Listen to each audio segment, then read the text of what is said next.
Marcus Aurelius said, "What we do in life echoes through eternity." What is your life echoing through eternity? Welcome to Echoes Through Eternity with Dr. Jeffrey Skinner. Our mission is to inspire, engage, and encourage leaders from across the globe to plant missional churches and be servant leaders. So join us and hear the stories of servant leaders reverberating lives as God echoes them through eternity. Brought to you by Missional Church Planting and Leadership Development and Dynamic Church Planting International. Welcome into Echoes Through Eternity. I'm your host, Dr. Jeffery D. Skinner. Well, today I want to talk about when expectations collide with formation. So the first episode of 2026 was the next 100 days. So that was our most popular episode last year was the first 100 days. So I figured I'd follow that up with the next 100 days in January here. And so now I want to talk about and understand these are not prescriptive. In other words, they're not predefined. This is not exactly how it's going to play out. You can never plan 100% for everything that's going to happen with starting a brand new church, with planting a church. You never plan for every inevitability.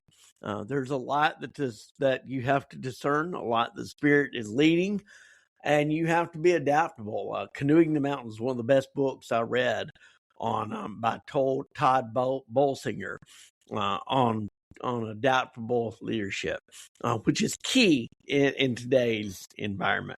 In any, whether it be secular or religious, sacred, the adaptability is key. But today I want to talk about when expectations collide with formation. You can kind of say day 201 and beyond. But really, this is it could be day 101. It could be day 701. It could be 5 years into the church. It could be an existing church. But the reality is within the context of a church plant, as I talked about with day 101 and to the next 100 days, the newness is beginning to wear off. The shiny is beginning to wear off. And so there's a lot of pressure on the leadership, and it changes shape. And so I want to kind of talk about how you're leading and how it's going to be different in the context, especially now that you are well over 90 days into this work here. You're going on 4 months and beyond, actually. So day 200 would actually be 5 months into the church plant, so almost a year that you've been doing this. And so the pressure comes from people. Early pressure comes from vision. The later pressure comes from people, not because people are bad, but because expectations harden faster than formation. You have slowed into a rhythm. And others still expect speed. The early days are all about push, even to the point I am in the refinery here. A lot of moving pieces, a lot of fast decisions, a lot of slow decisions. But people get used to activity. And when the routine settles in to a slower rhythm, people can become anxious. You've moved from adrenaline to discernment, and discernment takes time. It takes a lot of conversation. Believe me, I've been discerning what's going on and what the refinery will look like. I've been discerning that long before I ever got to Nashville. I've been in conversations with leaders in Nashville. And so now that you've moved from adrenaline to discernment, others still want output. This is where many leaders really feel confused. They are healthier than they were before, but leadership feels heavier. So in this episode, it's about what happens when expectations collide with formation.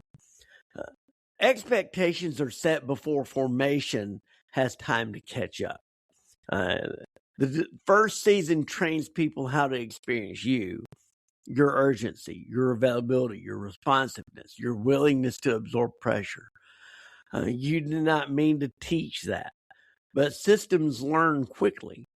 Alan Hirsch, written several books out there. One of them is Starfish, Spirituality, but he's written a bunch of others. I encourage you to read some of his stuff. But he reminds us that systems always default to what is rewarded. Early on, what gets rewarded is speed, problem solving, and overfunctioning. By day 201, you are no longer leading on adrenaline, but the system still expects you to.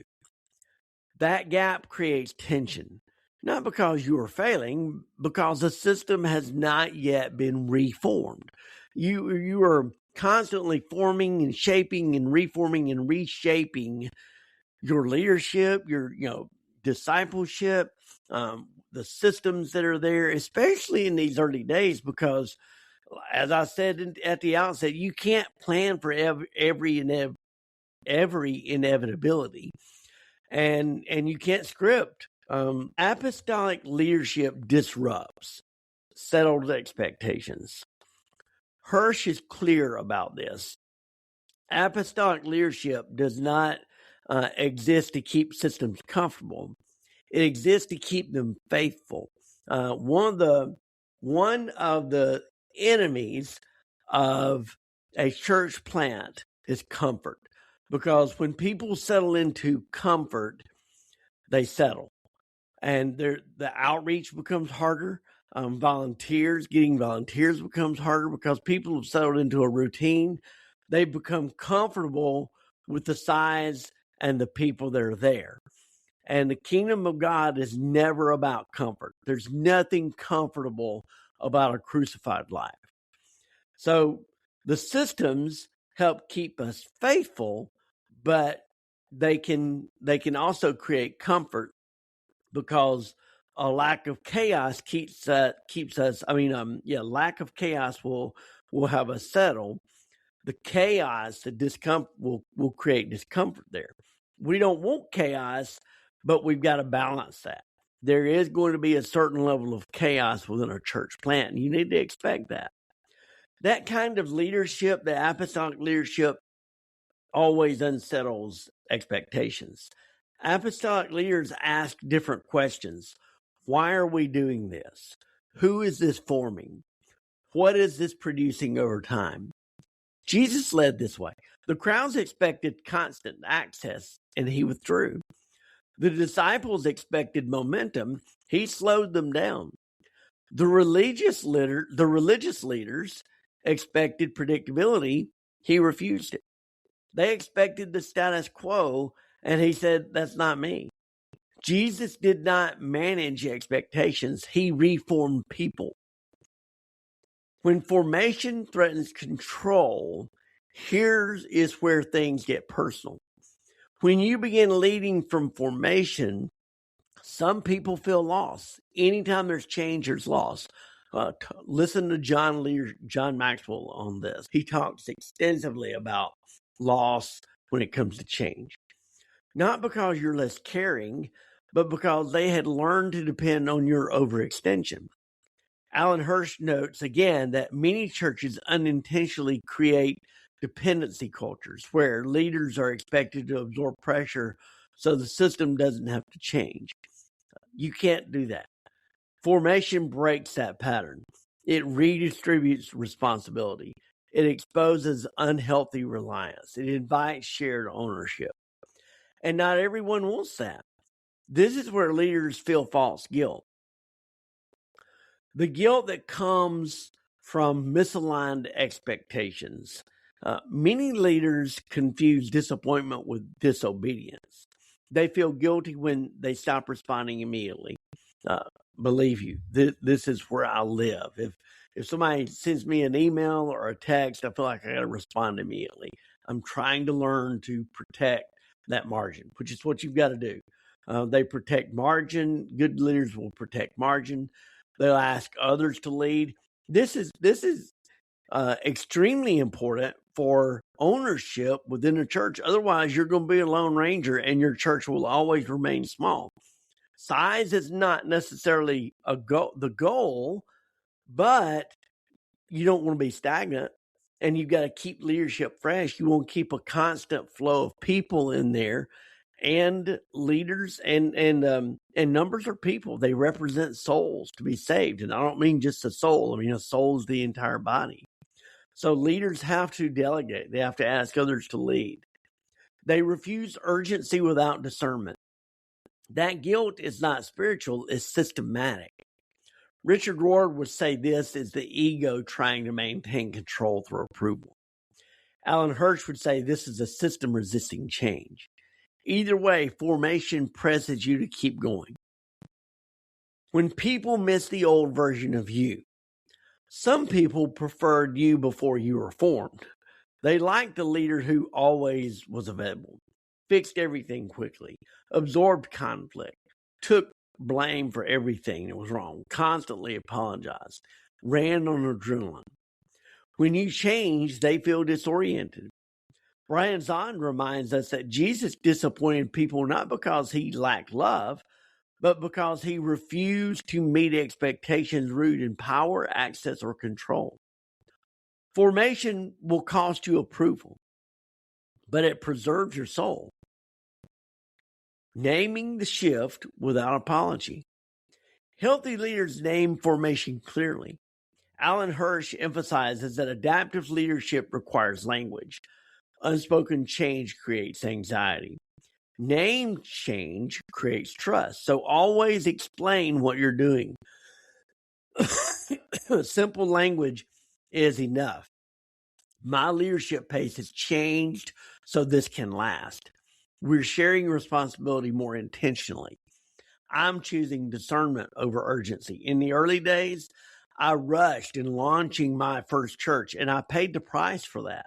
I paid the price ministerially, and I paid in my ministry, and I paid the price personally.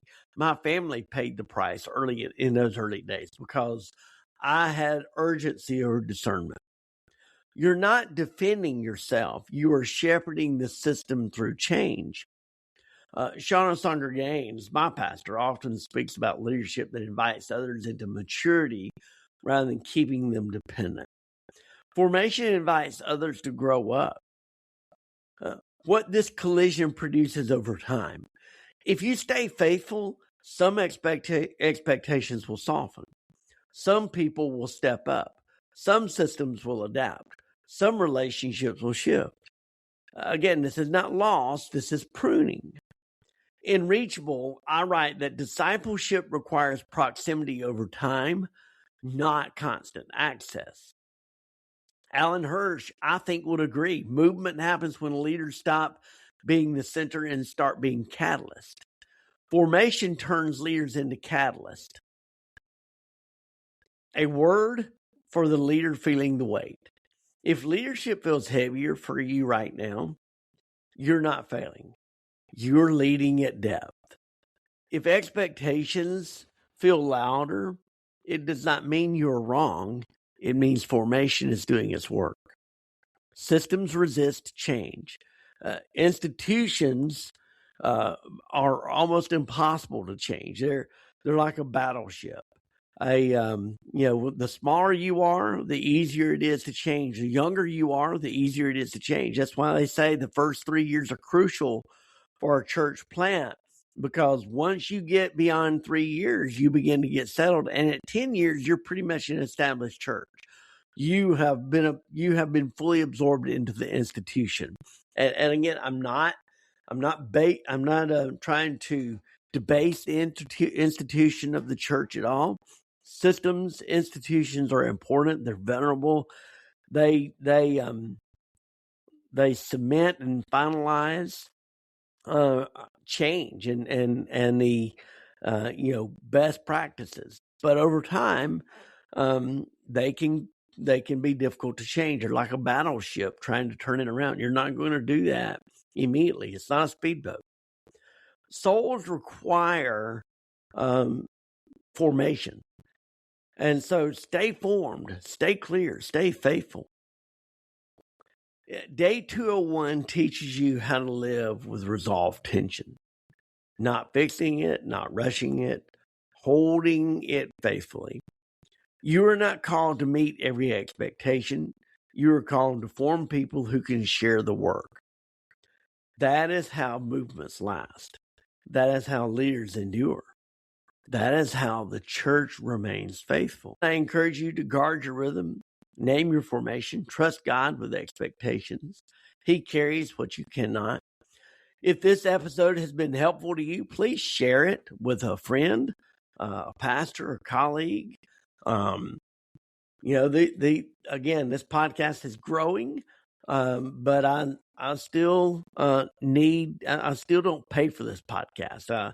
I don't make enough money off of sponsorships or anything like that to carry the cost of this. And so this is an expense. And as I move into ministry and planting the refinery, I need resources to help with that as well. And so I'm hoping that this podcast can become a source of revenue to even assist with some of the sponsorship, some of the expenses of the refinery, because I still have to, leaders have to be paid salaries, and all that is what I'm trying to figure out as we go forward.